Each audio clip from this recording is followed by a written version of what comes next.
Hey guys, good morning. This is episode number 5 at ManShit Motivation.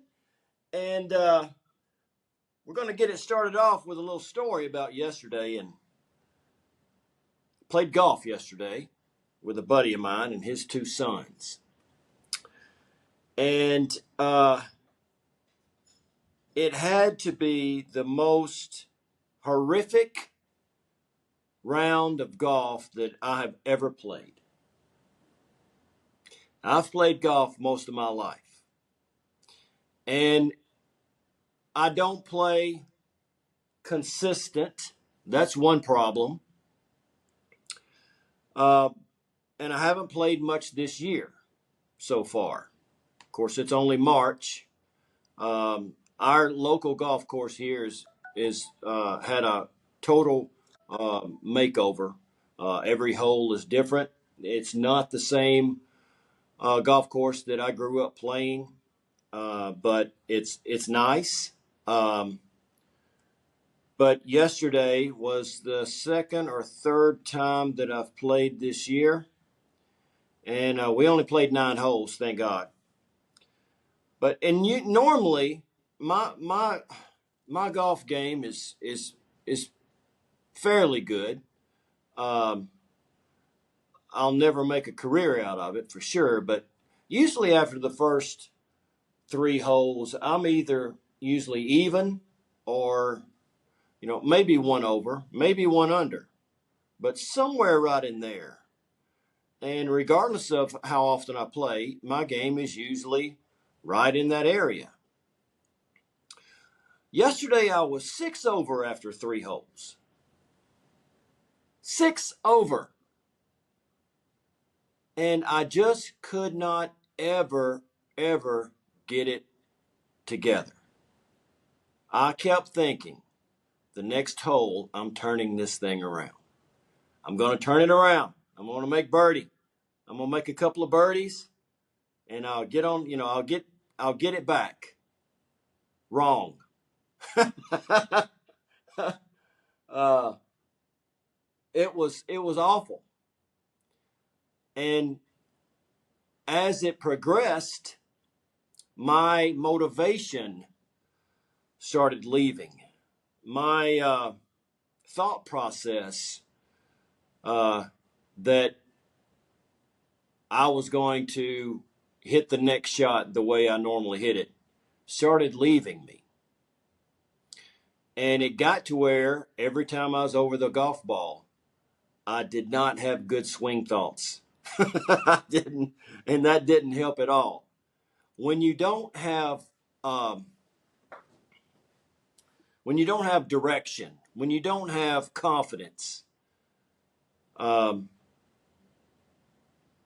it's hard. It's a struggle. Okay, and it's that way in life. But I started thinking I had 2 holes left, and I kept thinking, you know what? This next shot is going to be my best shot. Now, although that didn't mean that this next shot was going to be a miraculous shot, it was just going to be the best shot that I'd hit all day. And I got up on the 8th tee box, and I hit the best shot of the day. I kept telling myself, this next shot is going to be the best shot of the day. Now, that was my best shot of the day. It was my only good shot of the day, to be perfectly honest. But when I got finished, that 9 holes, I had laughed so much, and I'd had such a great time just being out there on the golf course. It was like 74 degrees, had a little wind, but that was fine. I broke a little sweat, to be perfectly honest.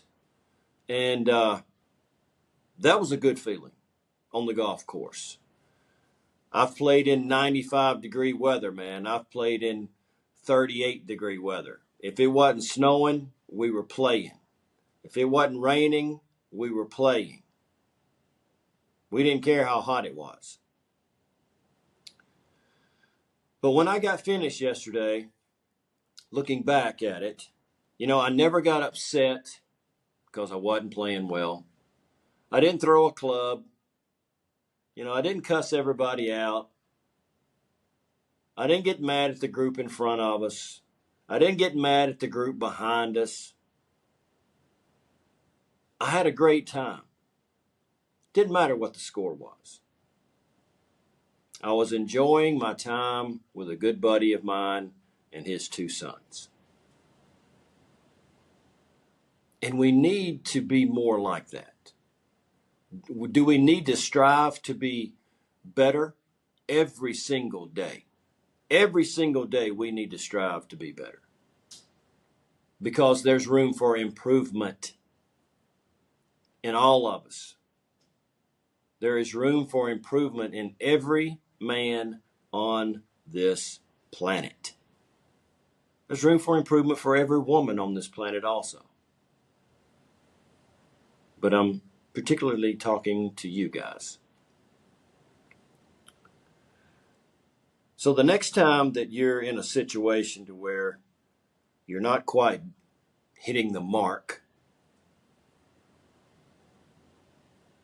you're out playing golf or bowling or baseball or whatever it is that your hobby is, fishing, you're having a bad day fishing, think of the alternative. You could be at work. You could be sick. You could be homebound.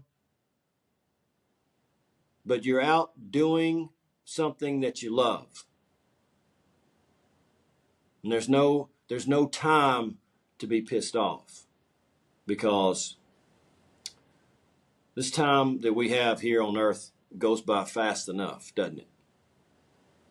Without being upset about something that is frivolous.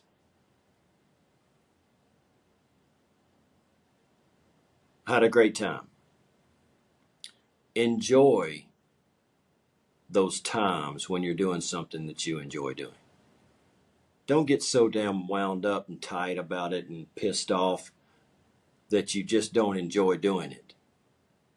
I've seen people want to sell the damn boat because they're not catching fish. I've seen people sell their clubs, sell their golf cart because they're not playing well, quit in the middle of the round, throw clubs up in trees. I've seen it. I've seen men do it. I've never thrown a club. If when I was younger, playing with my dad, if I had ever thrown a club, I would have been in so much damn trouble. Oh, I probably would have never been able to play for the rest of the summer if I had pulled a stunt like that. So enjoy the things in life that you enjoy doing. But there's something that you have to be in order to enjoy 99% of the things out there that you do. And that is your health, men. It always comes back to your health, because most of you don't have really, really good health. And I'm speaking of physical health. I'm speaking of your weight. I'm speaking of your A1C number. I'm speaking of your high blood pressure. Those are the things that are going to stop you from being able to do the things that you enjoy doing. It will stop you in your tracks.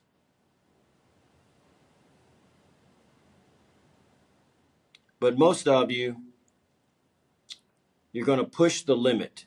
You're going to push it and not do anything. You're not going to do anything about your damn weight. You're not.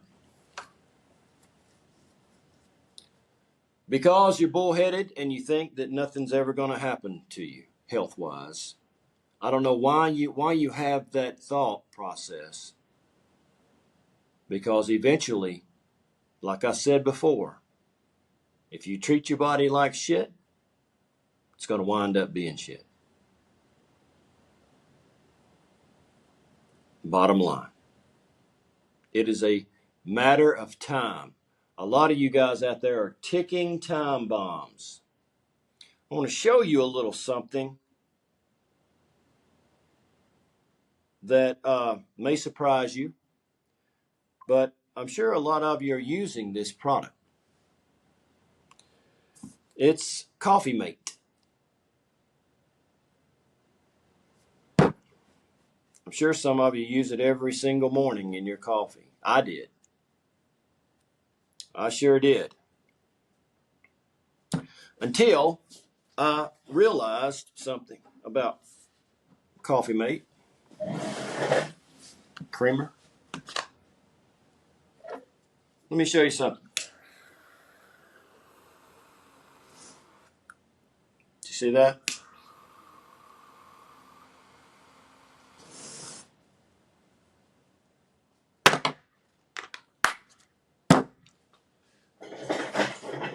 You're putting that in your bodies every single day.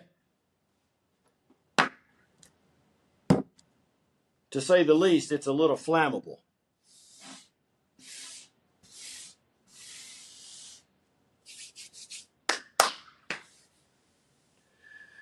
You got to be careful what you're eating, guys. You don't read instructions. You don't read nutritional facts. Instructions. You don't read nutritional facts. This stuff right here is not good for you. Let me just put it that way. I think you saw the proof is in the pudding sometimes. Sometimes you don't realize things until you actually see it. So you're ingesting foods like that. So you might want to think about changing from this. And look, it's not just because it's hazelnut. French vanilla does it. The original does it. All of them do it. So I went to half and half. Liquid, half and half. For my coffee creamer. Yeah, I drink coffee. I drink coffee every morning. I don't make my clients stop drinking coffee. That's for sure. That's not what got them in the position that they're in. Coffee is the least of my worries. Sugar, on the other hand, is a concern. I hope through this podcast that you guys change your attitude about your personal health, your physical health, and what you're going to do about it. I really, really do. I've got clients all over the world. They're changing their life. They're succeeding in weight loss. They're succeeding in fitness. And then they're taking that success and they're applying it to other areas of their life. And they're succeeding there also. So I want you to think about it. All right, so I want to go over a few things as to why men fail at weight loss. Got my handy dandy notebook right here. Number one, unrealistic expectations. You know what that means? That means you think you're going to lose 40 pounds in 2 weeks. That's what you think. If you were to lose 40 pounds in 2 weeks, one of two things is happening. One is you're extremely, extremely sick. Or you're on this quick fix, 30-pound, 30-day type thing, and you're going to lose about 14 to 16 pounds of muscle, not fat. And building that muscle back takes a very, very long time if you ever do it. You got to be in the gym in order to do it. And most of you are not going to a gym. Unrealistic expectations. You want to do it the right way, or you want to do it one of the 1,000 wrong ways. Relying on exercise alone. Now, a lot of you do that because you don't want to change the way that you're eating. Hell, you'd rather go on metformin for type 2 diabetes and not have to change your nutritional habits. Seen it. I know it's happening.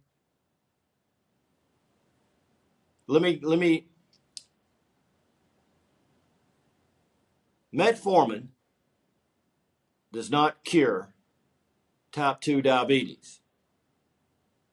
In fact, nothing cures type 2 diabetes. You can control it with nutrition. You can reverse it with nutrition. The medicine only covers it up. That's it. The medicine works on the symptoms, not the problem.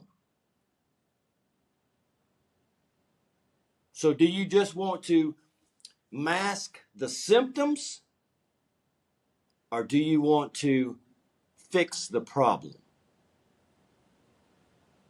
That's a choice you have to make, guys.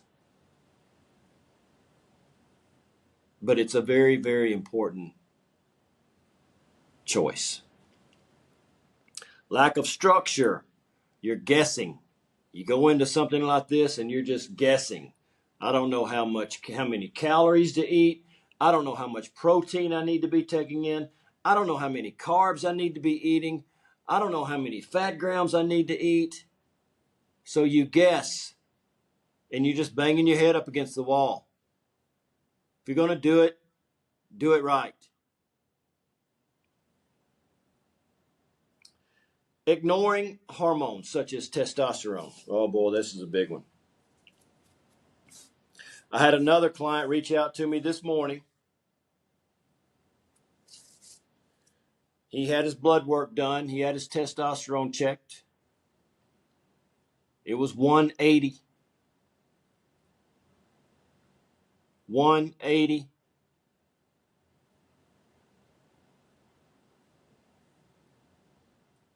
.180 is 200 under what the minimum number should be. And I'm talking bare minimum. 350 and under is considered to be low T, in my eyes. Most doctors will say around 300. 300 is the minimum. I mean, who wants to be at the minimum of something? If the minimum is here and you really need to be up here, then why are you going to accept being down here? Doesn't make sense to me. Nothing in life you should want to be at the bare minimum. No area of your life you should want to be bare minimum. So that's 4. The last 4 clients that I have sent. And these are clients that have just come on. So I talked to them about it, and we got a game plan, and we're going to take care of it. Underestimating calorie burn. Well, again, that goes back to knowledge, because you don't even know how many calories you need to be eating. You don't know how far deep into a calorie deficit you need to be. Everybody is different. Your age plays a part. Your current weight plays a part. Your height plays a part. Your activity plays a part. A lot of things go into play. And you don't know any of that. So you're lost. And lack of accountability, this last one. Lack of accountability. Man, that's a big one. It's tough. It's tough to do something, to be on this journey if you feel like that you're out there on an island all by yourself. It is. There is hardly no chance of success when you're alone in a journey like this. Accountability is top notch. It is the number one thing I focus on with every client that we have around the world. Accountability. Coaching calls every week, check-ins every week, weigh-ins every week.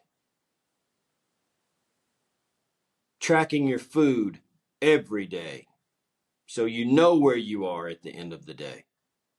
Hitting your goals. That's how you succeed. You follow a proven process. That's how you succeed. You have to have accountability, or chances are very slim that you're going to do it. You're going to quit.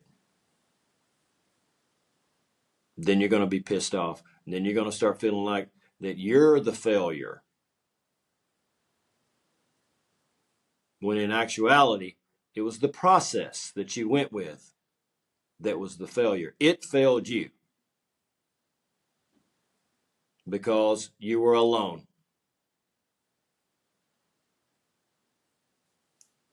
So, those are the main reasons why men fail at weight loss, other than they just don't give a damn. And if you don't give a damn and you don't want to help yourself, then I can't help you.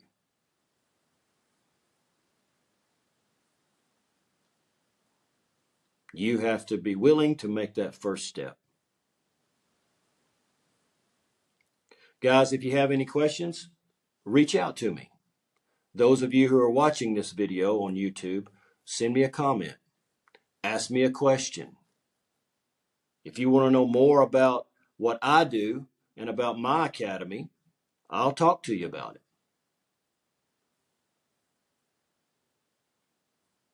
But until next time, do yourself a favor and make yourself a priority.